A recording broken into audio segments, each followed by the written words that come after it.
నిండుగా ఉంటుంది, ముత్తైదువులా ఉంటుంది. పసుపు, కుంకుమ, తర్వాత చక్కని నల్ల పూసలు, పుస్తెల తాడు, అన్ని గాజులు. మరి అంత అలంకార ప్రియత్వం అమ్మవారికి ఉన్న మూలాన మనందరము కూడా అలంకరణకి ప్రాముఖ్యత ఇస్తున్నాం కదా.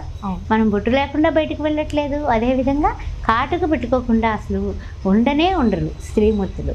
ఏ రకంగా ఏ విధంగా ఆలోచించినా కూడా కాటుకు పెట్టుకుంటారు, బొట్టు పెట్టుకుంటారు, చేతికి గాజులు వేసుకుంటారు. అప్పుడు ఈ యొక్క దేవీ నవరాత్రుల్లో ఈ గాజులు అనేవి ఎలా ఉంటాయంటే అమ్మవారిని గాజులతోటే అలంకరిస్తారు తెలుసా. శాకాంబరిగా అలంకరిస్తారు అమ్మవారిని, అదేవిధంగా పూలతో అలంకరిస్తారు. అదేవిధంగా చూసినట్లయితే కనుక అమ్మవారికి అలంకరణ కాని వస్తువులు అంటూ ఏమీ లేవు. బంగారంతో అలంకరిస్తారు, వెండితో అలంకరిస్తారు. అదేవిధంగా చెప్పాలంటే కనుక బంగారు పూలు, వెండి పూలు గుత్తులుగా అల్లికలు అల్లి అమ్మవారి మెడలో ధరింపచేస్తారు.